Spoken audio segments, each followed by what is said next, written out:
네, 안녕하세요. 두 번째 시간이 되겠습니다. 이번 시간에는 우리가 교재 307페이지 보시면은 사례 관리의 실제에 관련돼서 사례를 보도록 하겠습니다. 그래서 이 사례를 이해를 돕기 위해서 영상을 이렇게 유튜브인데요. 요거는 이제 시각장애 청소년들의 일상생활을 담긴 그런 애로사항을 가지고 이야기를 한 내용인데요.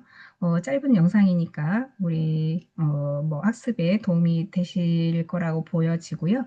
그래서 요거를 한번 클릭해가지고 그 유튜브 요거 복사를 이렇게 자 해서 복사를 한 다음에 유튜브로 들어가서 자, 예를 들면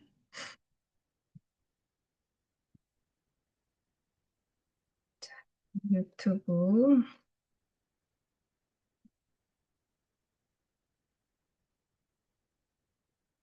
네.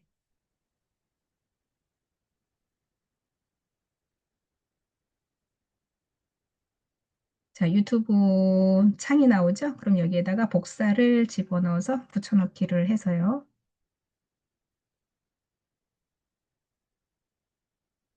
음, 아까 복사가 왜 안 됐을까요? 다시 한번. 네,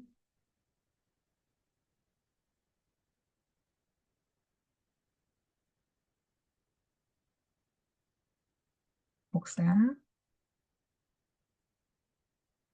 그래서 유튜브에 붙여넣기 하면 이렇게 클릭되죠? 그러면은 검색 네, 검색하면은 이렇게 이제 금방 우리가 유튜브를 보려고 하는 이 창이 뜹니다.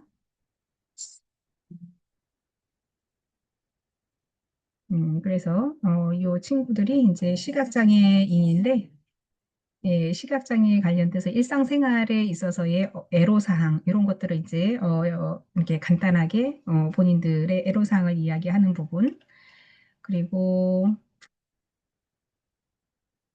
이게 뭐 간단한 영상들이에요. 그래서 영상들 한번 살펴보시면 우리가 몰랐던 이런 것들을 이제 시각장애 아이들이 일상생활에 대해서 여러 가지의 경험담 이런 것들을 얘기해 주기 때문에 이런 게 이제 사례 관리로 해줄 수 있겠다라는 생각이 듭니다. 자, 그래서 한번 영상을 보시고요. 그래서 나름대로 우리가 어려운 클라이언트들도 분명 이제 나중에 만나실 기회가 있을 겁니다. 그러면 이런 영상을 많이 보고 또 간접적으로 직접적으로 우리가 이제 체험한 것을 가지고 나의 어떤 노하우로 키워주시면 그만큼 상담에 더 많은 분야에 내가 직접적으로 개입할 수 있다라는 생각이 들기도 해요. 그래서 많이 보고 많이 듣고 많이 읽으시는 게 도움이 되실 거라고 생각이 됩니다. 자, 그래서 오늘의 교재는 이렇게 이제 교재 내용에 나오는 학습하기 이전에 생각해 보기가 우리 교재 챕터 307페이지에 간단하게 내용이 있습니다. 그래서 뭐 요거를 간단하게 정리를 하자면 현장에서 활동하는 사회복지사가 전하는 사례 관리라는 거예요. 그래서 이렇게 이제 사례 관리를 하다 보면 복지사는 이용 당사자가 한 사람 한 사람의 상황을 파악하고 진정성 있게 전문적인 실천 개입을 수행합니다라고 하면서 꼭 필요한 욕구들을 충족할 수 있도록 효과적인 자원을 연계하고 또 자립적인 모습을 갖도록 격려하고 용기를 주는 것. 그래서 꿈꾸고 실행하고 하는 것들에 있어서의 사례 관리가 역동적이다라고 하는 부분을 가지고 이렇게 이제 사례 관리를 이제 있는 그대로 현장에서 했던 사회복지사들의 이야기를 예, 진정성 있게 다뤘다라고 보는 거예요. 그래서 사례 관리의 진행 과정의 목차는 이런 식으로 간다라고 하는 거예요. 지금까지 배운 내용대로. 그래서 처음에 우리가 의뢰와 접수를 받게 되면 초기 상담, 그래서 여기에서 뭐예요? 사정을 한다라고 하는 거죠. 그래서 스크린, 그래서 환자란다. 클라이언트에 관련된 그 어떠한 역경이라던가 현재 상황, 그리고 가족과의 관계, 그리고 사회적인 어떤 지지 체계 이런 것들을 다 한꺼번에 볼 수 있다라고 보는 거고요. 자, 그래서 선정이 되게 되면 기관 내 서비스와 연결을 할 수 있는 사례 판정 회의를 통해서 사정을 위한 2차 가정 방문에 어떠한 사전 준비가 되는 거고요.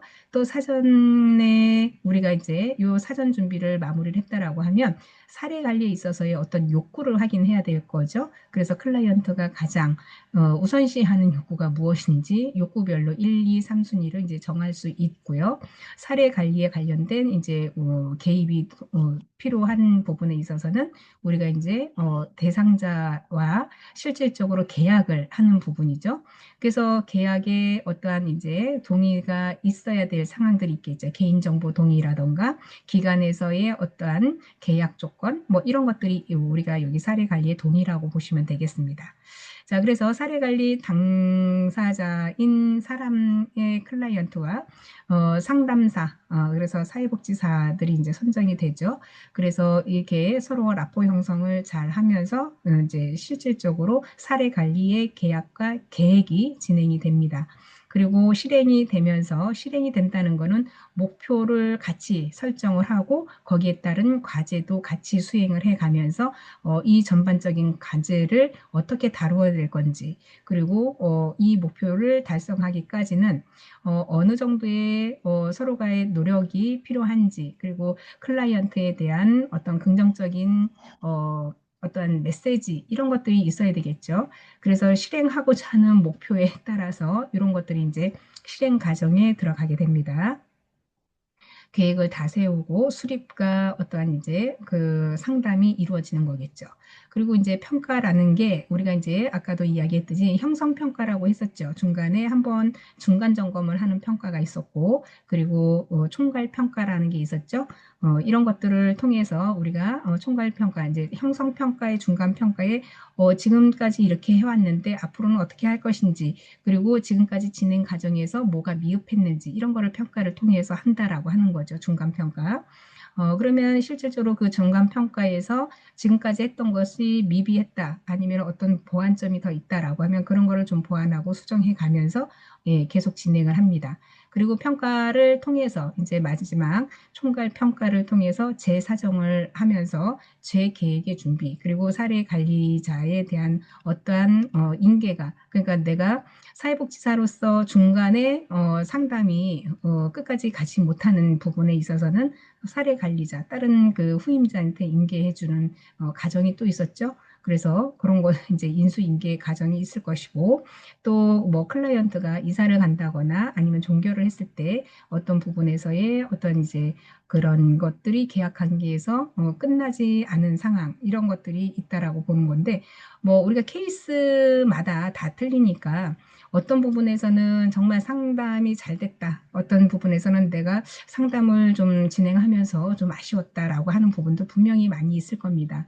그래서 사례 관리자에 관련된 뭐 인수인계 과정도 여기에 내가 마무리 못하는 과정에서는 인수인계 과정도 완벽하게 해주는 것도 사례 관리에 관련된 전임자에 대한 어떠한 책임감이라고 보시면 되겠습니다. 자, 그래서 사례 관리 실천을 돌아보면서 이런저런 이제 에피소드도 있을 것이고, 그래서 평가가 끝난 다음에, 그리고 우리가 사후 관리라고 얘기를 했었죠. 사후 관리는 이제 6개월까지는 사후 관리를 한다라고 보았습니다. 그리고 이제 실천 과정을 돌아보면서 나름대로 내가 기억에 남았던 것, 이런 건 뭐 행복한 상담을 하면서 굉장히 기뻤던 것, 그리고 또 뭐 슬펐던 기억도 있다라고 하면 그런 것들 이제 실천 과정에서 돌아보면서 자기의 평가를 하게 되면 좋습니다.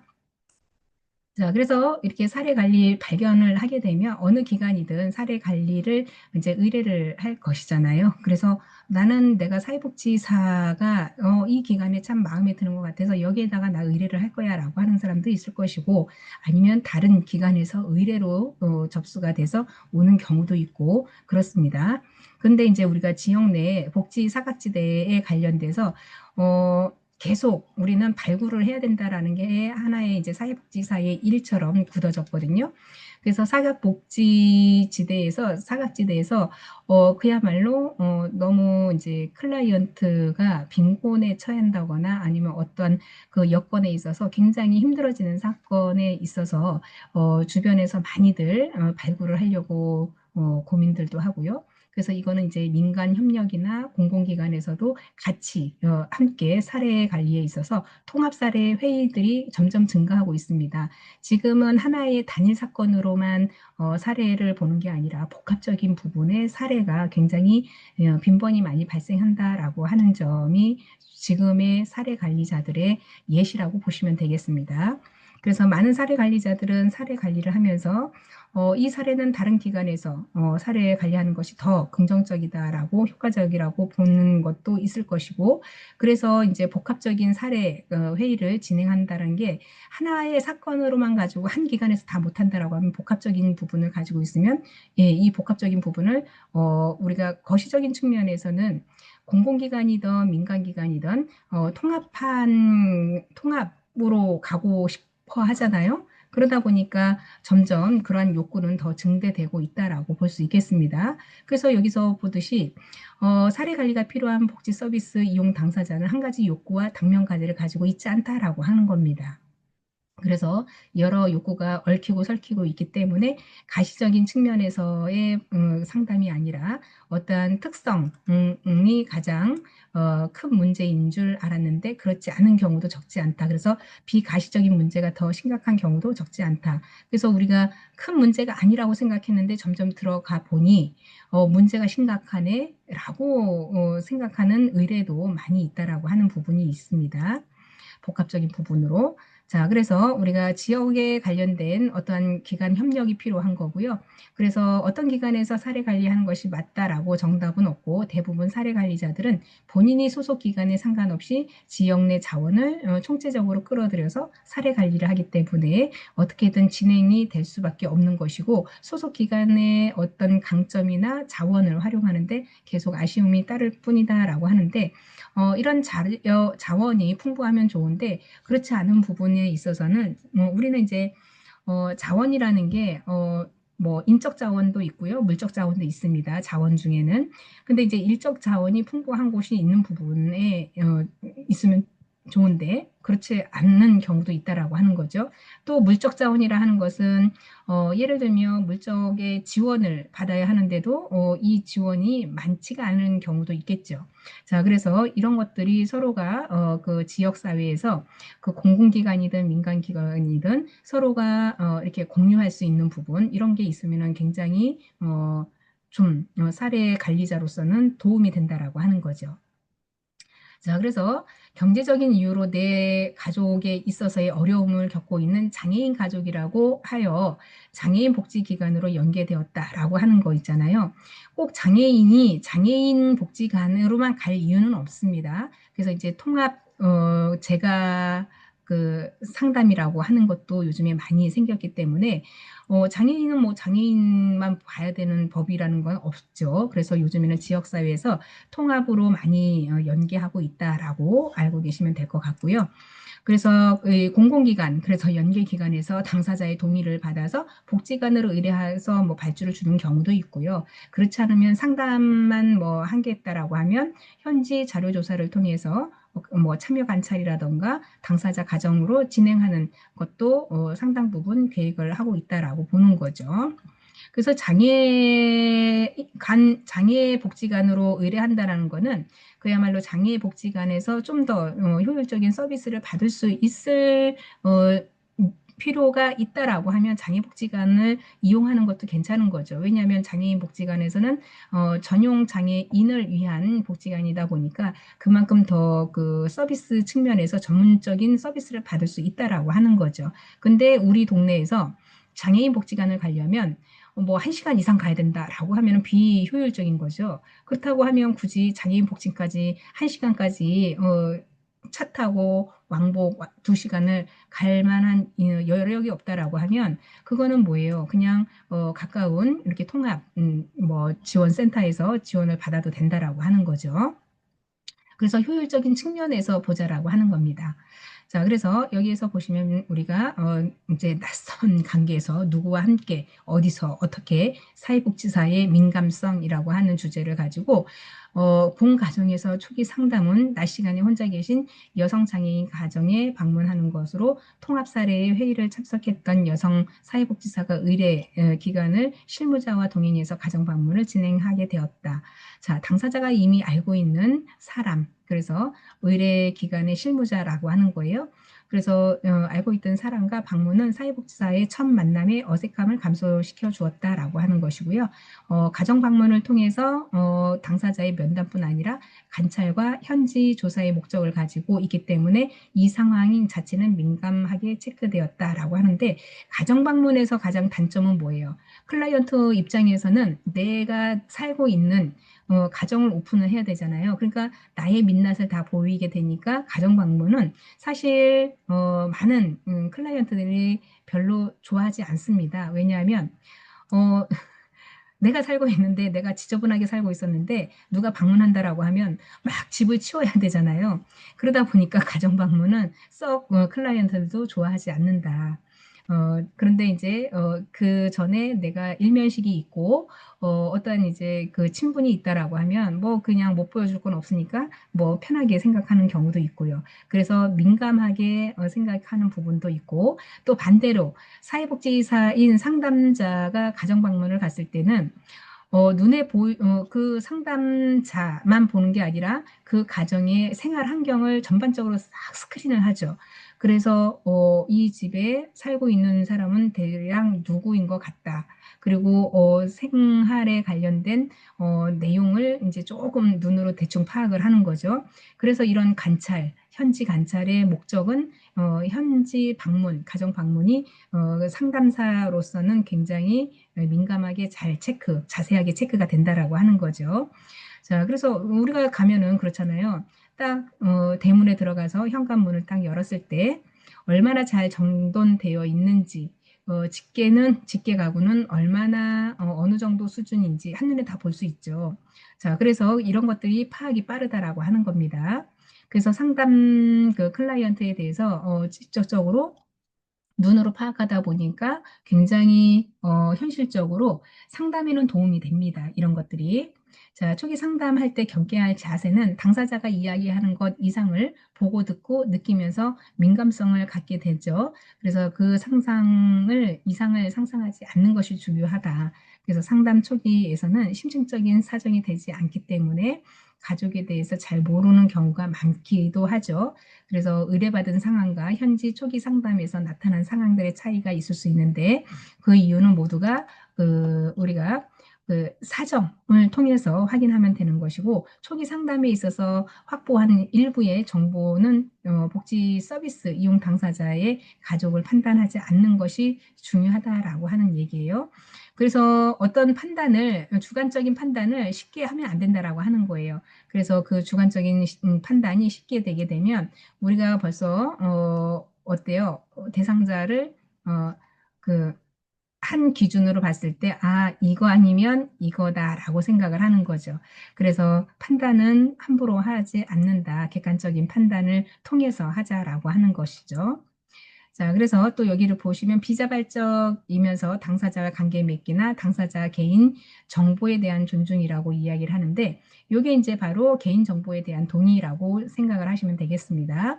그래서 초기 상담에서 당사자와 관계를 쌓기 전에는 사회복지사의 첫인상, 그래서 소개에서 당사자가 낯선 사회복지사에 대해서 신뢰감을 갖도록 하는데 직접적인 영향을 미치는 경우가 굉장히 많습니다.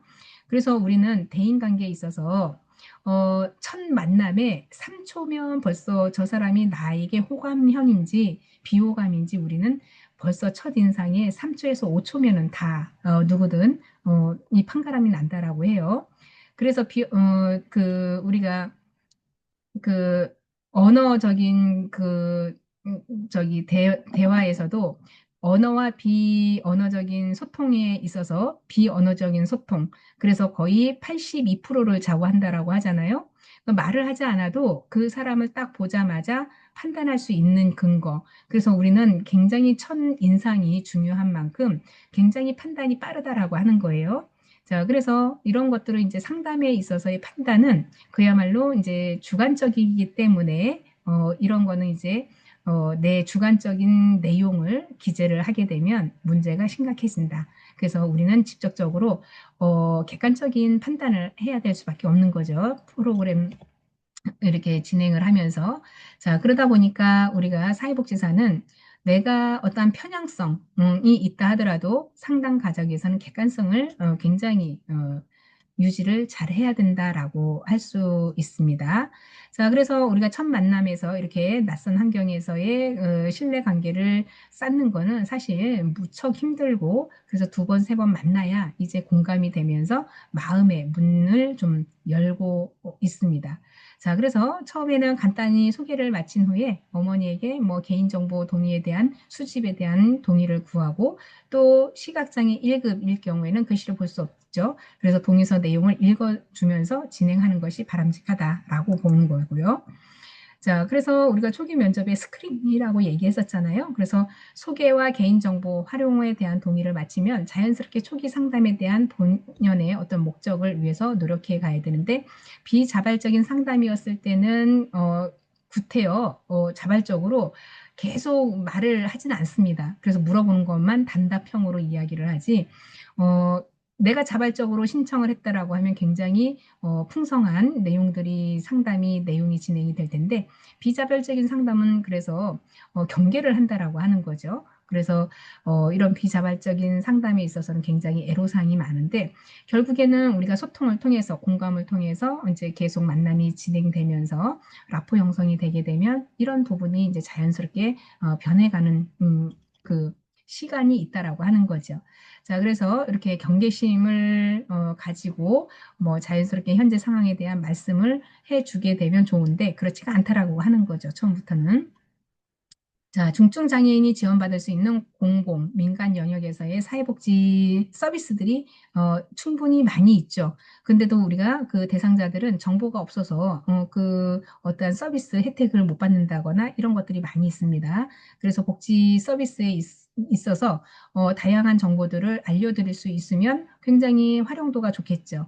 그래서 중증 장애인들이 지원을 받을 수 있는 그 공공 서비스 이런 것들이 전반적으로 좀 이야기를 해주고, 그러면은 굉장히 대화는 어때요? 녹록해지겠죠.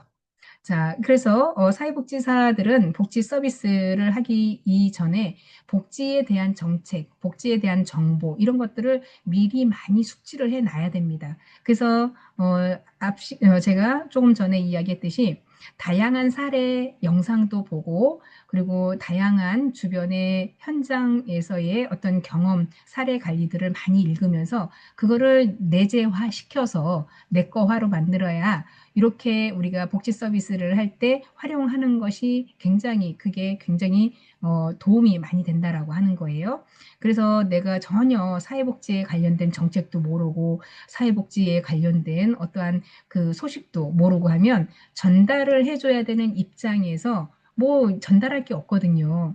그래서 사회복지 뉴스 많이 들으셔야 되고요. 앞으로에 대한 정책 과정을 어떻게 국가에서 하는지, 그래서 분야별로 뭐 장애인에 대한 사회복지는 어떻게 갈 것이고, 노인복지는 앞으로 뭐 우리가 초고령 사회의 노인복지를 앞으로 어떻게 하겠다는 등 뭐 이런 식으로 발표 과제가 있잖아요. 이런 것들을 관심 있게 많이 봐야 된다라고 하는 거예요. 그래야 상담을 할 때 앞으로에 대한 비전, 국가에서 어떤 생각으로 앞으로 진행할 거다라는 것을 그래도 우리 대상자들한테 조금의 어떤 희망적인 메시지를 준다라고 하면 굉장히 도움이 많이 되겠죠. 그리고 대상자가 몰랐던 서비스를 내가 가서 알려주고 실제로 그 서비스를 받게 해준다라고 하면 이 대상자들은 굉장히 기꺼이 이제 마음의 문을 열고 굉장히 맞이해 주는 거죠. 자, 그래서 사회복지사는요, 다방면도로 다학제적인 역할을 해야 된다라고 하는 겁니다. 그래서 이 복지에 대한 정보 더 많이 보고 듣고 배우셔야 된다라고 하는 거예요. 그래서 앞으로의 이런 과제들이 사회복지사가 가르쳐 주기도 하지만 또 본인들이 점차 이런 쪽으로 관심 있는 대상자들은 찾아보게 마련이에요.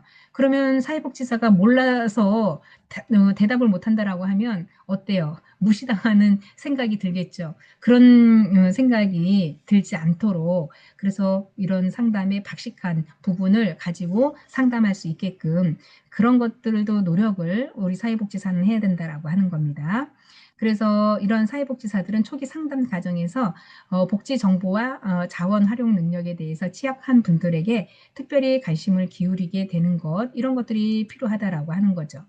그래서 상담을 통해서 의뢰서가 주는 장점도 있고 의뢰서가 주는 고정관념, 편견 이런 것들에 대해서 주의를 기울여야 되고 걸러서 잘 새겨서 우리가 걸을 건 거르고 보충할 건 보충하면서 초기 상담을 준비를 하고 또 당사자와 직접적으로 만나면서 그 가정에 대한 전체적인 분위기에서의 파악 이런 것도 중요합니다. 그래서 상담 과정에서의 원점에서 노력하려고 하는 이런 부분이 필요하다라고 하는 거죠. 또 어떤 사례에 관련돼서 이야기가 쭉 나왔는데 결국에는 뭐 이런 것들도 이제 뭐 장애에 관련된 얘기예요. 자, 그래서 당사자가 표출하는 욕구에 대한 반응 이런 것들도 이제 필요하다라고 하는 거죠. 그래서 뭐 이게 아까도 계속 연결되어졌던 부분이고요. 그건 요건 뭐 중요하지 않습니다. 자, 그래서 우리가 이제 전문가 집단 회의에 있어서의 잠재력, 사례 관리에 관련된 복지 당사자 내부 서비스에 대한 검토 이런 것들이 필요한데 복지 서비스 이용 당사자들은요. 이 복지에 관련돼서 단계 단계별로 사례 관리에 있어서의 기초 사정을 기반을 통해서 일반 서비스 이용자와 잠재적인 사례 관리 당사자로 이렇게 복지 서비스를 이용할 수 있다라고 하는 거죠. 그래서 우리가 잠재적인 사례 관리자는 또 단계가 2단계 사례 회의를 통해서 심화 과정을 기반을 통해서 사례 관리 복지 당사자로 지정을 된다라고 하는 거예요. 그만큼 사례 복지를 사례 관리에 있어서의 그 복지 대상이 되려고 한다라고 하는 것은 아무나 되는 것이 아니라 사례 관리 회의를 통해서 선정이 돼야지만 이제 깊이 있는 상담이 된다라고 하는 거예요. 이게 사례 회의를 통해서 사례 관리 복지 당사자의 선정 과정이라고 보시면 되겠습니다. 그래서 혼자 이거를 사례 회의를 통해서 당사자를 선정하는 것이 아니라 사례 회의 여러 사람의 전문가들이 모여서 이 사례에 대해서 우리가 심사숙고해서 한번 해봅시다라고 결정이 나야지만 요 과정에 선정된 사람이 사례 관리를 받는다라고 보실 수 있겠습니다. 자, 초기 상담을 마치면 기간 내 사례 회의를 거치게 되는 것이고 사례 회의를 할 때는 외부 자원, 그래서 외부 자원이라고 하면은 뭐 물적 자원, 인적 자원 다 활용한다라고 했습니다. 그래서 그 활용을 하고 큰 파급 효과를 가져오고 또 사례 회의를 통해서 내부 자원을 확보하고 검토하는 것이 바람직하다라고 하는 것. 그리고 우리가 뭐 예를 들면 주민센터의 사회복지 담당관 주무관이 있잖아요. 이런 분들도 우리가 이제 그 사례 관리를 참 많이 하시는 분들 중에 하나예요. 그래서 우리가 이제 어떠한 이제 그 사각지대에 놓인 대상자들을 사례 관리를 통해서 하기 때문에 사각 복지에 있다라고 하는 것은 어떤 서비스를 받아야 되는데도 불구하고 받지 못하는 이런 분들인 거죠. 그래서 우리가 뭐 예를 들면 어, 수원에서도 세모녀 자살 사건이 있었잖아요. 거기도 이제 생활고로 인해서 자살을 했던 거고 옛날에 그 목동의 새 모녀 사건도 역시나 생활고 때문에 자살을 시도를 했습니다. 가족이. 자, 그래서 우리가 사각지대가 없어야 된다라고 하는 것인데 이웃 주민을 통해서라도 아니면 통반장을 통해서라도 계속 뭐예요? 그 지역에 이사 오게 되면 이사를 실질적으로 온 건지 아니면 주소만 이전한 건지 그래서 통반장들이 그런 것들을 다 확인을 지금 하게끔 되어 있죠. 그래서 실제로 이 집이 살기가 어려움이 있다라고 하면 통반장이나 이웃 주민들은 사회복지 전담 공무원들에게 그런 것들을 이제 어떠한 이제 서비스를 제공을 해주는 거죠. 이러한 우리 옆집에 굉장히 뭐 신문이 계속 쌓이고 봤더니 뭐 어르신 한 분이 사시거나 아니면은 뭐 혼자 독거를 하는데 굉장히 취약한 뭐 냄새도 많이 나고 그래서 한번 들여다볼 필요가 있다라고 전화 한 통 민원 접수하게 되면 바로 어때요? 공무원들이 나와서 예, 굉장히 정밀하게 또 탐색을 하죠. 그래서 그런 것들이 이제 지역 사회에서의 관심을 많이 가져줘야지만 진행되는 일이다라고 볼 수 있는 것이고요. 자, 그래서 가정 방문하기 전에 뭐 이제 경제적인 상황 그리고 장애인 복지제도 모르는 분들은 또 이제 이렇게 또 알기 위해서 주무관들을 통해서 정보를 많이 주기도 하죠. 그래서 이런 거는 이제 앞에 사례에 관련해서 내용이었던 것이고요. 그래서 우리가 이제 사정을 통해서 뭐 이제 그 새로운 이슈거리가 있으면 그거를 해결하기 위해서 또 노력해야 되는 것이고요. 이런 건 이제 사례 관리 방법에서는 뭐 정답이 없다. 그래서 예비 사회복지사, 초년생의 사회복지사들은 사례 관리 과정에 대한 질문을 자주 한다라고 하는 거죠. 그래서 대부분의 사례 관리나 매뉴얼에서도 절차들을 많이 설명하고 있지만 그 과정에 따라가야 할 것 같은 강박감을 갖고 있다. 그래서 절대 뭐 절차대로만 되진 않는 것이 사례 관리다라고 하는데요. 정답은 따로 없습니다. 그냥 최선을 다해서 우리가 그 순서대로 하다 보면 내가 좀 부족하다라고 하면 동료 사회복지사 또는 슈퍼바이저한테 물어보는 거예요. 그래서 나름대로의 그 좀 사례 관리를 단지 뭐 순서 과정을 어, 받는 게 중요한 것이 아니라 라포 형성하면서 중간중간에 내가 클로스 체크도 같이 해가면서 하는 것이 중요하다라고 하는 부분입니다. 사례 관리를 이제 계속 해보면 이제 나만의 패턴대로 가시는 게 이제 길이 있어요. 그러다 보니까 그 나만의 패턴을 이제 찾는 것도 중요하다라고 볼 수 있겠습니다. 사례 관리에 필요한 부분에 있어서는 우리가 이제 복지제도를 모르는 신청 방법을 모르는 경우도 많기 때문에 필요한 복지제도에 대해서 알려주는 것 이런 것도 중요하고요. 그리고 공공복지 서비스를 이용하게 할 수 있는 안내를 해주는 것 그리고 민간복지에 있어서의 내용은 많지만 현재 어떤 것이 필요한지 서로 잘 모르기 때문에 뭐 차차 알아가면서 활용해 보면 좋겠다라고 설명해 주는 것 그래서 이제 1대1 상담을 하게 되면 내가 모르는 거는 모르는 거죠. 그래서 알아보고 뭐 연락을 해주겠다라는가 한번 같이 해봅시다라고 하거나 그래서 많은 정보를 이 서비스를 해주는 것이 중요해요. 그래서 그 내가 주관적인 내용의 서비스가 아니라 객관적이고 공공적인 서비스를 해주기 위해서는 그 자리에서 확답을 해주면 안 돼요. 그래서 노력해 보겠다. 그래서 알아보겠다. 뭐 이런 것들이 이제 좀 후면에 깔려 있어야 됩니다. 그래서 무조건 전천후로 내가 다 해주겠다라고 사례 관리자에게 얘기를 하게 되면 이 사례 관리자에게 굉장히 책임감이 많이 무거운 거죠. 그리고 대상자들은 그 사례 관리자, 사례 관리자, 사회복지사만 쳐다보게 되는 거죠.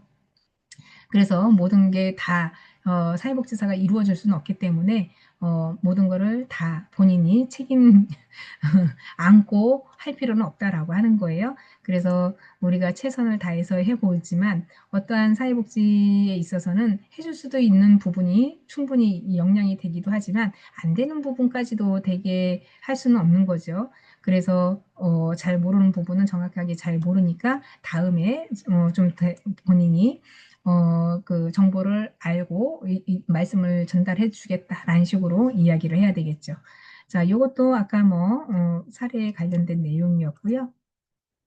자, 그래서 우리가 사례 관리를 설명하고 의사를 확인하는 데 있어서의 동의서를 받을 때는 사례에 맞는 알기 쉽고 설명하기 쉬워야 된다라고 하는 거예요. 그래서 굳이 사례 관리라는 단어를 쓰기 어렵다라고 하는 경우에는 그냥 상담이라고 쓰시면 되는 거죠. 그래서 어머님의 어떤 이해력이 높은 편이 아닌 분들은 이렇게 이제 그 어머니의 지적 능력에 따라서 말을 풀어서 쓰시면 됩니다.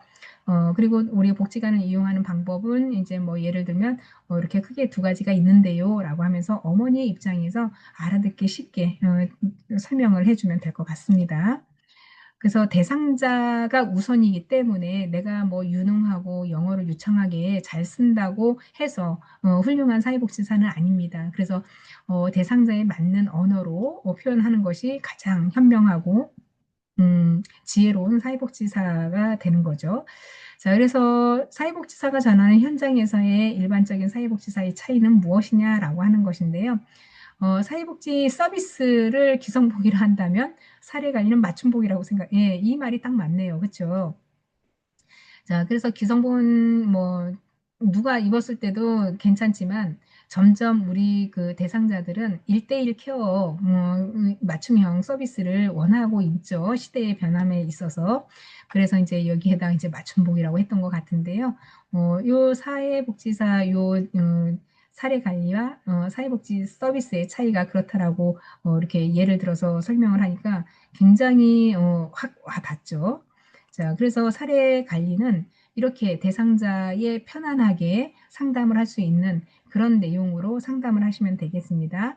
자, 그래서 사례 회의를 주최할 때는 필수적으로 참석해야 하는 사례 관리팀.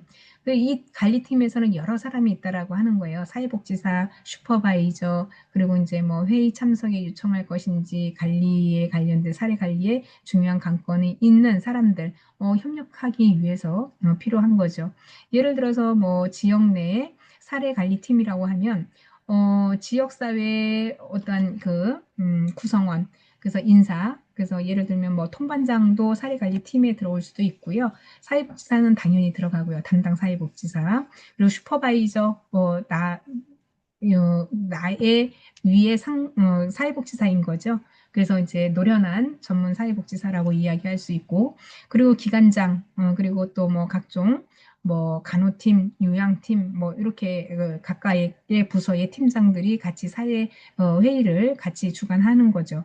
그래서 사례 관리 필요성 여부를 명확하게 하기 때문에 사례 관리 당선자로 선정은 빠르게 진행하고 또 여기에 따라서 초기 상담, 가정 방문 지속해 오던 사회복지사가 배치되는 것이 필요하다라고 하는 것이고요. 그리고 뭐 사례 관리자 배치 후에는 내부 전문가들이 어떻게 역할 분담을 할 것인지를 논의하면서 점점 사례 관리를 진행해 나가면서 협력할 부분에 있어서의 내부 인력이 구성되는 것에 통해서 사례 관리에 관련돼서 좀 더 나은 어떤 정보라던가 더 질적인 서비스를 할 수 있게끔 도움을 줘야 되겠죠. 그래서 공식적인 사례관리 당사자로 어떠한 확정이 된 후에는 가정 방문을 통해서 또 사례관리 계약이나 동의서를 작성한다고 했죠. 그리고 사례관리 계획을 수립하고 그리고 이제 그 수립에 관련돼서 점점 실행을 하고 또 실행에 따라서 중간 평가도 하고 이렇게 진행을 한다라고 했습니다. 그래서 이제 뭐 이런 집에 관련된 아버지의 사례관리자 방문이라고 되어 있고요. 그래서 뭐 이런 것들은 이제 우리가 앞서서 잠깐 이야기했던 부분. 자, 그래서 현장에서의 사회복지사가 전하는 성공의 경험은 많은 사례 관리에서 강조하듯이 욕구는 복합적이고 복잡하게 얽혀 있다라고 하는 거죠. 그래서 사례 관리가 종결될 만큼 삶의 어떠한 크기에 있어서의 큰 변화는 변하지 않았다라고 하는 것인데 이 사례 관리를 한다고 해서 다 성공적으로 상담이 끝나는 것은 아니다라고 보는 거예요. 어느 때는 내가 종결될 때까지 제대로 어떠한 계획이 달성되지 못했다라고 하는 실망감도 많이 얻을 수도 있고요. 그래서 우리가 사례 관리를 하다 보면 여러 상담을 하다 보면 그 정도의 어떠한 이제 내가 상담하고의 만족감 이런 것들이 크면 어때요? 굉장히 성취 욕구도 사실 사회복지사로서도 크죠. 근데 성공하지 못했다라고 하면 또 자괴심이 많이 생기죠. 그렇다고 한들 거기에 너무 주눅들 필요가 없다라고 하는 거죠. 자, 성공적인 경험은 단순히 한 가지 욕구 충족으로만 그치지 않는다라고 하는 것을 기억할 필요가 있다라고 이야기를 하네요. 자, 그래서 실행 부분에 있어서 내가 사례 관리자라면 어떻게 실행하였을까? 그리고 당사자 가족과의 강점을 어떻게 활용할 수 있을까라고 생각하면서 지금까지 우리가 이렇게 봤다라고 하는 거죠. 자, 그래서 외부 자원을 활용한 물적 자원을 확보를 통해서 해줄 수 있는 부분에 있어서는 뭐예요? 많이 이렇게 물적 자원이나 인적 자원을 서로가 연계를 해주면 굉장히 도움은 많이 받을 수 있다라고 하는 거죠. 그래서 여기 사례를 보게 되면 태연이와 어머니는 기초생활수급자였대요. 그래서 복지관에서 경제적인 지원이 어려울 것 같다는 말씀을 드렸고 복지관에서 어려움을 호소를 했더니 어, 다른 데서 뭐 이제 경제적인 지원의 대상에 논의되기가 어려워서 사례 관리에 관련된 당사자에서 복지관에서 관심을 주는 만큼 경제적인 지원도 당연하게 기대하는 경우가 많았다라고 하는 거예요. 자, 그래서 이렇게 태연이네 가족 같은 경우에 기초생활수급자이잖아요. 그러다 보니까 복지관에서는 지원이 좀 많지가 않았는데 또 이렇게 지원을 해주는 만큼 당사자들은 이 경험을 통해서 많은 지원을 해줬다라고 하면 다음에도 많이 해줄 거라고 당연히 기대를 한다라고 하는 거죠. 그래서 기대만큼 지원이 되지 않으면 또 실망을 하고 그만큼 원망을 많이 한다라고 하는 거예요. 그래서 이런 것들이 이제 사회복지사로서는 굉장히 이제 큰 상처도 받기도 한다라고 하는 거죠. 그럴 수밖에 없죠. 자, 그래서 이런 것들을 사례 관리를 한 사람 한 사람 했을 때 어떠한 당사자에게 만족감을 줄 수도 있지만 불만족을 많이 줄 수도 있다라고 하는 것. 그래서 이런 것들을 나름대로 사회복지사인 사례 관리자들은 늘 이런 거를 마음에 이렇게 담고 있어야 된다라고 하는 거예요. 그래서 적절한 시기, 그래서 지원되는 서비스에 대한 범위 이런 것들도 명확하게 할 필요가 있다라고 하는 거예요. 그래서 어디까지는 해줄 수 있고 여기까지는 해드릴 수 없다는 부분을 정확하게 사례 관리자들에게 이야기를 함으로써 너무 기대 이상의 어떠한 욕구 서비스가 되지 않도록 해주는 것도 어느 정도의 수준에서 잘 컨트롤을 해야 되겠다라는 생각이 들죠. 자, 그래서 민간 사례 관리자들은 네트워크 모임을 통해서 사각지대 뭐 가정 지원이나 후원금 이런 것들을 정보를 얻게 되는 것이고요. 우리 간혹 보면은 TV에서 이제 그 실제로 사례자 그래서 아동 뭐 이제 백혈병에 걸린 아이를 도와주세요라고 하면서 그 사례 관리가 이제 공중파를 타가지고 우리 이제 전국에 퍼지면 후원금 주는 경우도 많이 있죠. 그렇게 해서 이런 것도 이제 지원 대상의 기준에 따라서 선정이 됐을 때 가능하다라고 하는 거거든요. 그러면 사회복지사가 할 수 있는 거는 그거를 이제 공중파로 타게 해서 실제로 이 아이가 뭐 수술을 해야 되는데 수술 비용이 많이 부족하거나 많은 도움이 필요하다라고 하면 이렇게 공익적인 광고로 하는 경우도 많이 있습니다. 그래서 이런 것들이 이제 어떠한 그 정보력에 통해서 할 수 있는 역할이다라고 보는 것이고 모든 것을 다 해결해 줄 수는 없죠. 그래서 이제 그 이후에 뭐 공중파를 타고 뭐 수술을 성공적으로 하고 이 아이가 뭐 이제 수술까지 잘해서 뭐 건강하게 회복이 됐다라고 하거나 아니면은 이제 가정의 어떠한 부분에 있어서 문제가 있었는데 해결이 됐다라고 하면 굉장히 이제 큰 보람을 느끼게 되는 케이스가 되는 거죠. 자, 이렇게 사례 관리에 있어서 사례회의는 네트워크 모임에 민간 실무자들이 많이 참여를 하고요. 공공 영역에서 참여한 실무자는 뭐 이제 태연이 경제사항 이런 사례 관리자보다 더 구체적으로 확인하면서 사례 회의를 참석하죠. 그래서 이 공공 영역에서는요 정확한 데이터가 필요한 겁니다. 민간에서는 우리가 이제 실무자들이 굉장히 뭐 이 상담을 성공적으로 하면 좋은데 실패할 확률들도 많이 있죠.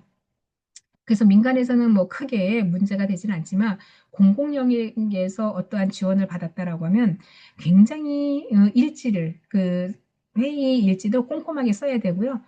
정말 서류 하나하나 잘 챙겨야 됩니다. 그래서 사회복지기관에서는 어디에서 후원금을 준다라고 해도 실제로 사회복지기관에서는 후원금을 준다 해도 거절하는 경우가 많아요. 왜냐하면 후원금을 받으면 후원금에 그 관련된 서류가 어마어마하게 많이 만들어 놔야 되거든요. 그래서 기관에서 후원을 하면 그 기관에서는 그 후원금을 어디에다 썼는지 그것도 또 기관에서는 알고자 하는 욕구가 있는 거죠. 그러다 보니까 우리가 지원한 금액을 어디에다가 투입을 해서 어떻게 썼느냐 이거를 좀 달라라고 하는 기업들이 상당 부분 많거든요. 그렇기 때문에 사회복지 기관에서는 차라리 우리 후원금 안 받겠다. 그렇게 하는 경우도 많아요. 그래서 뭐 그거는 이제 뭐 제가 일부만 이야기를 해 드린 것도 있긴 하지만 이렇게 우리가 어떤 자원을 후원받았을 때는 그만큼 그 기관에서 신경을 많이 써야 된다는 점을 제가 말씀을 드리고 싶어서 그랬던 겁니다. 자, 사리관리자 간에도 비슷한 지향점이 있고 불필요한 따져 물음보다는 지지와 격려를 받는데요. 후원금에 대해서는 목적에 맞게 사용하고 명확하게 증명을 함을 강조하고 있죠. 그래서 굉장히 까다롭다라고 하는 거예요. 그래서 예를 들어서 금액을 500만 원을 지원을 했다. 그럼 500만 원을 어떻게 지원을 누구에게 어떤 식으로 썼는지 그거를 세세하게 꼼꼼하게 이 목적에 관련된 증빙 서류 이런 거를 다 내야 된다라고 하는 거죠. 그래서 후원금보다는 또 값지고 귀하게 느껴지는 부분도 있긴 하죠. 자, 그래서 후원금이라고 해서 우리가 이제 돈을 막 쓰는 게 아니다라고 하는 것을 강조하고 싶은 거였고요. 관리 후원 사회 관리 저기 사례 관리자는 외부 자원을 적극 활용하는 것을 얼마나 중요한지에 대해서 다시 한번 생각해 보는 계기가 된 거죠. 그렇죠. 외부에서 자원이 들어오면 그걸 갖다가 얼마나 효과적으로 효율적으로 썼는지도 평가를 해야 되는 부분이 있으니까 그런 거죠. 자, 그래서 이런 사례를 가지고 행정적인 절차 그리고 본질적인 측면에서의 평가도 해보고 6개월간 실행 과정을 거치면서 자연스럽게 사정에 대한 내용을 정리하면서 제 사정 또 정지 작성을 하고 그 내용을 공유하면서 제 계획을 수립하는 예정이다라고 되어 있고요. 그래서 종결 중에는 사회복지사의 종결이 확연히 많다는 생각이 들고 사회복지사에 의한 종결은 사례관리자만 계속 바뀌는 것이기 때문에 바람직한 것도 아닌데 우리나라 사회복지 현장에서 불가피한 현상이라고 보는 것이 이제 사회복지사로서의 예비 사회복지사로 본 이제 눈으로 본 거예요. 그래서 장기간 어떤 사례 관리를 받아온 가정은 사례 관리자가 변경되는 것을 자주 경험해서인지 섭섭하고 또 무덤덤하기도 하죠. 그래서 이게 이제 장기간 사례 관리를 받다 보면 예, 그 상담, 사례 관리자가 많이 바뀌죠. 뭐, 그, 어떤 행정적인 부분에서, 이직이 있을 수도 있고, 또는 이제 뭐 변동이 있어서 자꾸 이제 사람이 바뀌는 거에 대해서도 처음에는 민감하게 생각했다가도 나중에는 이제 어쩔 수 없이 그래야 된다라고 하는 거에 이제 이력이 난 거죠. 그래서 사례 관리자는 한 번 맡으면 계속 끝까지 가는 게 중요한 건데 장기적으로 한다라고 하는 것은 그만큼 인력이 많이 또 여기에 변동이 있다라고 하는 부분이 또 난해한 부분일 수도 있습니다. 자, 사례 관리가 처음이거나 경험이 적을 때는 불안감을 나타내는 경우가 적지 않고 또 사회복지사와의 이별을 잘 수용하거나 했던 부분에서도 사직 이후에 사례관리자와 연락이 된 사례관리자와의 관계에서 혼선을 방해될 수 있기 때문에 특별한 사유가 아니면 연락할 수 없다는 것을 조심스럽게 설명하는 것. 자, 개인적인 관계로 맺으면 안 된다라고 하는 게 첫 번째 우리는 사례관리의 조건이죠. 내가 퇴직을 했는데 퇴직하고 나서 개인적으로 그 사례 관리자 연락을 해봐야지 궁금한데 라고 하면서 개인적으로 연락을 취하면 안 된다라고 하는 거예요. 그래서 개인적인 관계는 될 수 있으면 없어야 된다라고 하는 거죠. 그래서 우리는 그런 것들은 이제 다 전문성이라고 얘기를 하거든요. 사적인 감정을 개입하지 말아라라고 하는 것 중에 하나가 전문성이라고 하는 거예요. 그래서 사회복지사는 전문성이죠. 그렇기 때문에 궁금하더라도 나중에 후임 사회복지사한테 기관에다 물어보는 게 당연한 거죠. 자, 그래서 이렇게 뭐 근무 중에 복지관에서 집중 사례 관리를 지원한 청년이 있었는데 사례자 관리자뿐 아니라 청년의 주거지를 중심으로 마을 사회의 사업으로 실천하는 사회복지사들도 있고요. 자원봉사를 연계해서 사회복지사, 후원 담당 사회복지사 각각의 영역에서 청년을 돕고 있고 또 당사자를 보고 듣고 느낀 점 이런 것들은 이제 실천가들 간에 적극적으로 공유하는 것도 뭐 있을 수 있다라고 하는 것인데요. 결국에는 우리가 사회복지사들은 복지 서비스 이용 당사자를 통해서 가장 많이 성장한다라고 얘기를 하는 겁니다. 그러니까 케이스를 많이 보고 또 그만큼 노하우가 많이 쌓인다라고 하는 것은 많은 대상자를 만나보기 때문에 성장을 한다라고 하는 큰 뜻의 내용이라고 볼 수 있겠습니다. 자, 그래서 우리가 이렇게 한번 살펴봤는데요. 중요한 거는 어느 만치의 경험을 가지고 내가 성장하느냐가 관건인 것 같습니다. 그래서 우리가 많은 케이스를 이제 앞으로 다루어 볼 것인데요. 그 케이스마다 진정성을 가지고 사회복지사의 본분을 잊지 않고 현장에서 임한다라고 하면 그야말로 당사자들한테도 인정받고 또 기관에서도 인정을 받는 훌륭한 사회복지사가 되리라 생각이 듭니다. 이번 강의 여기서 마치도록 하겠습니다. 감사합니다.